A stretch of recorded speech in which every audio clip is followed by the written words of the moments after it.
মাস কয়েক আগেই শেষ হয়েছে তার অভিনীত প্রথম ধারাবাহিক।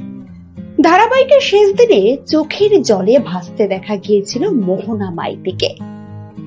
গৌরী এলো ধারাবাহিক শেষ হতেই সকলের প্রশ্ন ছিল, ফের কবে দেখা যাবে মোহনাকে নতুন কোন সিরিয়ালে। অবশেষে সেই অপেক্ষার অবসান। ফের ছোট পর্দায় দেখা যেতে চলেছে এই নবাগতা নায়িকাকে,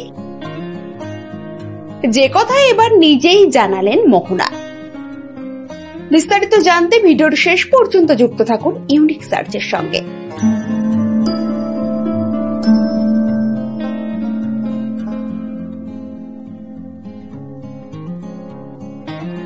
টলিপাড়ার অন্যতম নবাগতা অভিনেত্রী মোহনা মাইতি, মানে সবার প্রিয় গৌরী। গত বছর নভেম্বরে শেষ হয়েছে তার অভিনীত প্রথম ধারাবাহিক গৌরী এলো। এরপর কেটে গেছে ছটি মাস, ছোট পর্দায় দেখা মেলেনি মোহনার। Dance Bangla dance reality show থেকে প্রথম টিভির পর্দায় দেখা গিয়েছিল মোহনাকে। তারপরে গৌরী রূপে দর্শকদের মন জয় করেছেন তিনি। আর এবার নতুন পথ চলা শুরু হতে চলেছে অভিনেত্রীর।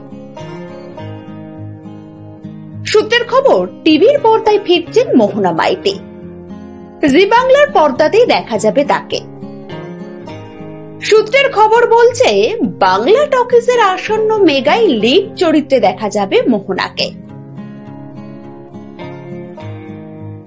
বেশ কয়েকজন নায়িকার লুক সেট হয়েছিল এই মেগার জন্য, তবে মোহনাকেই বেছে নিয়েছেন নির্মাতারা। এ বিষয়ে এক সংবাদ মাধ্যমকে অভিনেত্রী জানান, হ্যাঁ, এই খবরটা সত্যি, আমি শীঘ্রই ছোট পর্দায় ফিরব। তবে এর চেয়ে বেশি কিছু এখন আমার পক্ষে বলা সম্ভব নয়। জানা যাচ্ছে এই মেগায় মোহনার বিপরীতে দেখা যাবে টলি অভিনেতা সায়ন বোসকে। মাস কয়েক আগেই শেষ হয়েছে কালার্স বাংলায় অভিনীত তার ধারাবাহিক। এবার শোনা যাচ্ছে মোহনার সাথে কে প্রথম কাছে এসেছে, ধারাবাহিকে দেখা যাবে তাকে।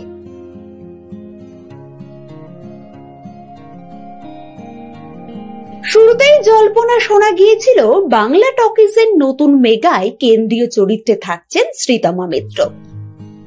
সদ্যই মন দিতে চায়ের দোয়েল থেকে বিদায় নিয়েছেন শ্রীতমা। তিনি নাকি এবার মুখ্য চরিত্রে অভিনয় করবেন। সেই জল্পনা উড়িয়ে শ্রীতমা সংবাদ মাধ্যমকে জানিয়েছেন, আমি জানি না কে বা কারা এগুলো রটাচ্ছে। আমার পক্ষে তো সকলকে আলাদা আলাদা করে জানানো সম্ভব নয়। আপনাদের মারফত বলছি, আমি এই মুহূর্তে কোনো নতুন প্রজেক্ট শুরু করছি না।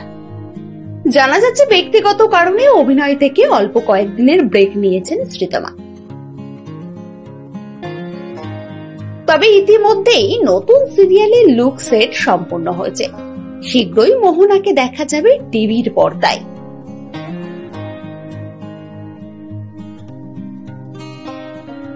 পরবর্তী আপডেট পেতে সাবস্ক্রাইব করুন ইউনিক সার্চ এবং দেখতে থাকুন আমাদের ভিডিও।